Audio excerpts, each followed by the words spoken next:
নমস্কার বন্ধুরা, পুষ্পর রান্নাঘরে তোমাদের সবাইকে স্বাগত। আজকে চলে এসেছি। দেখো, আমি শাক রান্না করব, তাই এক পিস মাছ দিয়ে দিলাম, দুটো কাঁচা লঙ্কা, একটু রসুন ফোড়ন দিয়ে দিয়েছি।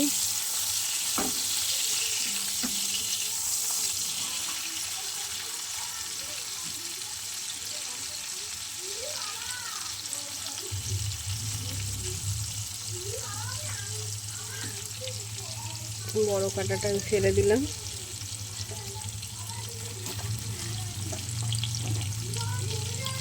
এবার আমি দিয়ে দেবো পালং শাক আর আলু, ভালো করে কেটে ধুয়ে বেছে নিয়েছি।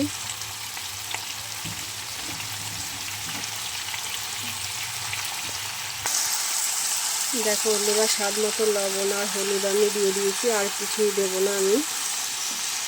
এখন আমি একটু নাড়াচাড়া দিয়ে অল্প জল দিয়ে দেবো, বেশ মাখা মাখা হবে। অনেকদিন বাদে এই টাটকা শাকটা পেলাম, তাই নিয়ে নিয়েছি।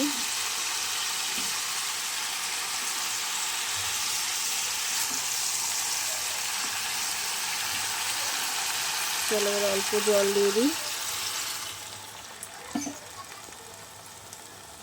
এবার ঢাকা দিয়ে দেবো।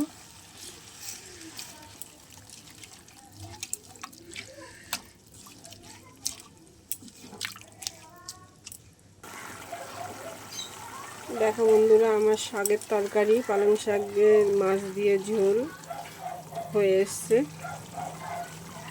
চলো এবার আমি নামিয়ে নেব। দেখো বন্ধুরা, আমার শাকের তরকারি একদম রেডি হয়ে গেছে। কেমন হয়েছে অবশ্যই কিন্তু তোমরা কমেন্ট করে জানাবে। আর ভালো যদি লেগে থাকে আমার রেসিপিগুলো, তাহলে তোমার একটা শেয়ার অবশ্যই করো বন্ধুরা। এইভাবে আমার পাশে থেকো তোমরা। চলো আজকের মতো রাখি, দেখা হবে আগামীকাল নতুন কোনো রেসিপি নিয়ে। টাটা।